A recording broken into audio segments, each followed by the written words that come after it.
আমার নবীজি যেই মাত্র দেখলেন কবরে আযাব হয়, আমার নবীজি আমার আল্লাহর কাছে একবার হাত উঠালেন, আয় আল্লাহ তাআলা, আমি তো রাহমাতুল লিল আলামিন নবী, এই কবরে আযাব হয় আমার তো সহ্য হয় না।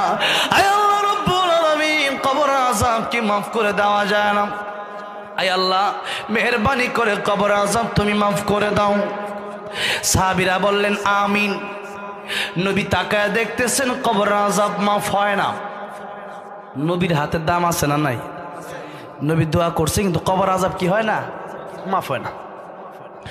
আমার নবীজি দ্বিতীয়বার আবার হাতটা উঠায়া আল্লাহর কাছে মোনাজাত করলেন, আয় আল্লাহ রাব্বুল আলামিন, এই কবরের আযাব তুমি মাফ করে দাও। সাহাবায়ে কেরাম রাদিয়াল্লাহু আনহুম আজমাইন বললেন আমিন। এবার নবী তাকায় দেখতেছেন কবরের আযাব মাফ হয় না। নবী তৃতীয়বার হাত তুললেন, হাতটা তুলে নবী আবার দোয়া করলেন, আয় আল্লাহ রাব্বুল আলামিন, এই কবরের আযাব তুমি মাফ করে দাও। কিন্তু এখনো কবরের আযাব মাফ হয় না। আমার নবী ডাকতে বলেন, আল্লাহ রাব্বুল আলামিন, কবরের আযাব কেন মাফ হয় না? তিনবার আমি রাহমাতুল লিল আলামিন নবী দোয়া করলাম, এরপরেও কেন কবরের আযাব মাফ হয় না?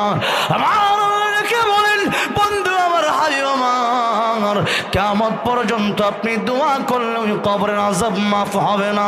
আমার নবী ডেকে বলেন, আয় আল্লাহ রাব্বুল আলামিন, কিয়ামত পর্যন্ত কবরের আযাব আমি দোয়া করলে কেন মাফ হবে না, বিষয়টা আমি কি জানতে পারি? আল্লাহ বললেন, জিবরাইল তুমি বলে দাও। এই হকটা আমি আল্লাহর সাথে সম্পর্ক না, তার কবর আযাব হয় এই জন্য কারণ তার মাকে সে কষ্ট দিয়েছে, তার মা যতক্ষণ পর্যন্ত তার মাফ না করবে এই কবরের আযাব আমি আল্লাহ মাফ করব না। আমার নবী ডেকে বললেন, ও সাহাবীরা, তার মাকে আমার সামনে আসতে বলো, এই কবরের পাশে আসতে বলো।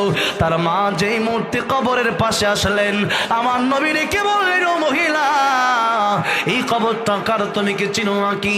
মহিলা ডেকে বলল, ইয়া রাসূলুল্লাহ, ইয়া হাবিবাল্লাহ, এই কবরটা আমার সন্তানের কবর।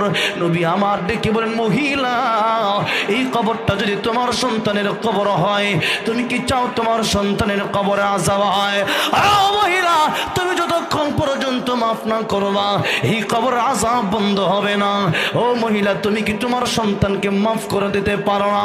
মহিলা ডেকে বলল, ইয়া রাসূলুল্লাহ, ইয়া হাবিবাল্লাহ, এই কবর আযাব হলে আমার সন্তান হতে পারে, তাই কি হয়েছে? আমি মা